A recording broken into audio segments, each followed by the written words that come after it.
A renda fixa é melhor do que os fundos imobiliários. Vez por outra, eu vejo algumas pessoas falando isso, mas será que elas realmente estão corretas? Será que a renda fixa é melhor do que os fundos imobiliários? É o que vamos analisar no vídeo de hoje. Eu vou aproveitar aqui para poder fazer um comparativo de investimentos da renda fixa com alguns fundos imobiliários que já faz aí um longo prazo que estão sendo negociados na Bolsa de Valores. Um primeiro ponto, pessoal, a se citar é o seguinte: infelizmente, algumas pessoas que dizem que a renda fixa é melhor do que os fundos imobiliários não são investidores, mas sim especuladores que não têm capacidade emocional de estarem na renda variável. Na sua grande maioria, quando essas pessoas veem alguns ativos, seja ações ou fundos imobiliários, fiagros, caindo a sua cotação, muitos deles já dizem que aquele ativo ele não presta, que não é um bom investimento. Porém, se esquece que isso são ativos da renda variável. Então, o preço ele vai variar. Alguns investidores alguns especuladores entram nesses ativos pensando que eles só vão se valorizar ao longo do tempo. Porém, cada ativo da renda variável ele tem sua especificação. O foco dos fundos imobiliários, por exemplo, é com respeito à renda passiva mensal e não a questão da valorização.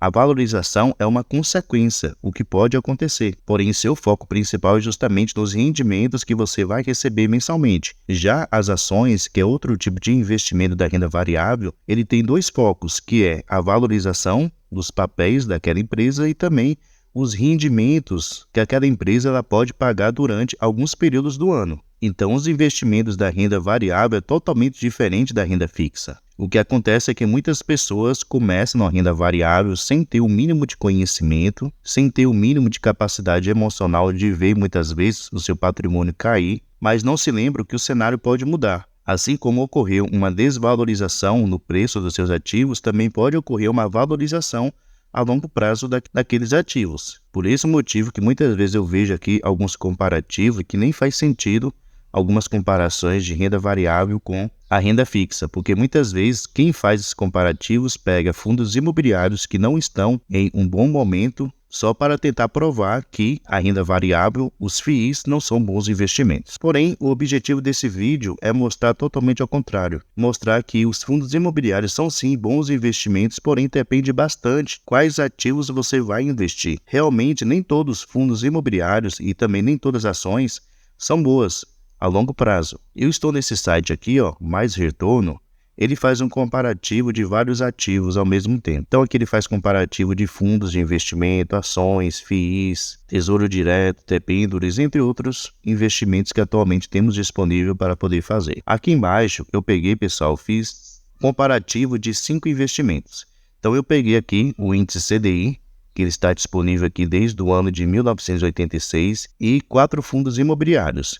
Entre eles, 2 de tijolo, de logística, e 2 de papel. Eu escolhi o HGLG11, o MXRF11, o HGCR11 e o BTLG11. Por qual motivo foi que eu escolhi esses ativos? Porque são eles que têm aí o maior tempo de existência. O HGLG11 ele está disponível para poder investir desde o ano de 2011, o MXRF11 desde o ano de 2012, o HGCR11 desde 2010. A mesma coisa aqui com o BTLG11 desde 2010. Então, para você fazer um comparativo, tem que ser a longo prazo, pelo menos, no mínimo, 10 anos para cima. Então, é o que temos disponível aqui para poder investir. Os fundos imobiliários, eles começaram exatamente ali no ano de 2009, 2010 para cá. Então, por isso que a comparação ela é meio limitada. Porém, mesmo assim, conseguimos fazer um comparativo aqui desses dois ativos. E eu escolhi aqui 2 fundos de papel, porque muitas vezes eu vejo algumas pessoas falando que os fundos imobiliários de tijolo são bem melhores do que os fundos imobiliários de papel. Porém, não é isso que vai mostrar aqui nesse comparativo. Observem só aqui embaixo. Então, ele faz aqui um gráfico de rentabilidade.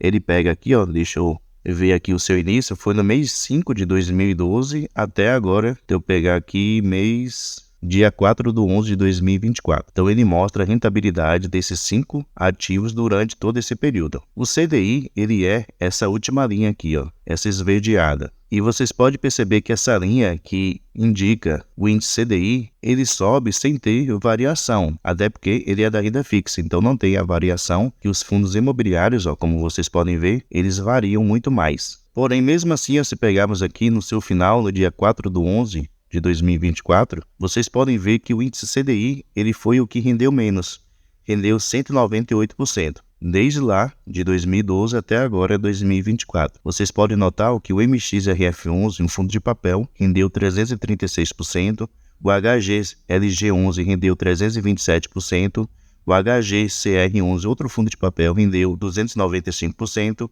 e o BTLG11 rendeu 242%. Então vocês podem notar que os fundos imobiliários mais antigos venceram o índice CDI. Porém, aqui também você tem que levar em consideração o seguinte, que eu não estou considerando aqui o desconto do imposto de renda nos investimentos indexados ao índice CDI. Até porque aqui no site ele mesmo menciona que a rentabilidade ele calcula o retorno bruto do ativo sem considerar os custos de imposto. Então aqui não estou considerando o desconto de 15% do imposto de renda que tem nos investimentos da renda fixa, como o CDB. Então a rentabilidade aqui do índice CDI seria menor se comparado com os outros fundos imobiliários. Então vocês podem ver, pessoal, que a renda variável ela sempre vai render mais do que a renda fixa. Por qual motivo? Porque a renda variável ela tem maiores riscos do que a renda fixa. Então se ela tem maior risco, ela tem que pagar mais do que a renda fixa. Porque não compensaria você investir na renda variável, já que seu preço também vai variar. Então não teria lógica você investir na renda variável para ter prejuízo. Seria muito melhor realmente você investir na renda fixa. Então aqui vocês puderam notar que os fundos imobiliários que têm o maior tempo de existência conseguiram superar e muito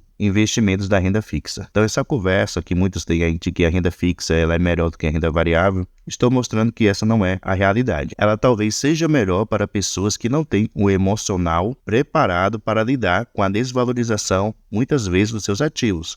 O que pode acontecer na renda variável. Como eu já mencionei, o preço ele vai variar no decorrer do tempo. Porém, como eu mencionei, nem todos os fundos imobiliários realmente são bons investimentos. Eu vou fazer aqui um outro comparativo mostrando exatamente isso. Outros ativos onde o CDI ele foi muito melhor do que esses fundos imobiliários. Nesse novo comparativo, pessoal, eu estou comparando aqui o CDI contra o VINO11, o DEVA11, o XPPR11 e o SARI11.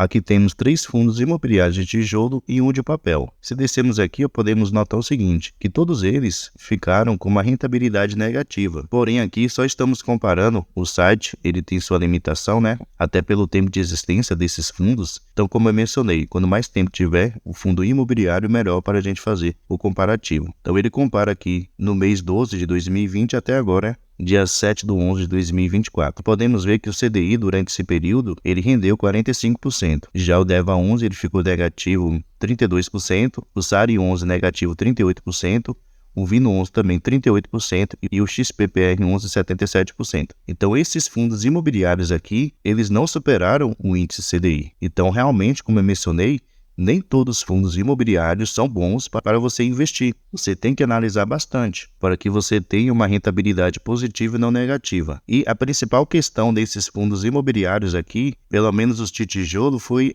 com respeito à alavancagem. O VINO11 atualmente ele permanece com uma alavancagem muito alta, isso tem provocado a diminuição nos seus rendimentos e também uma queda na sua cotação. A mesma coisa aconteceu com o SARI11, o fundo ele tem uma alavancagem muito alta e também uma vacância física elevada, isso tem prejudicado bastante o fundo no decorrer do tempo. O XPPR11 é a mesma coisa, um fundo muito alavancado, teve que vender alguns dos seus ativos para poder pagar dívidas, mesmo assim continua com uma elevada dívida para poder pagar. E o DEVA11 foi um fundo imobiliário de papel high yield, aquele tipo de fundo mais arriscado que traz uma boa rentabilidade, porém tem um risco muito maior de calote.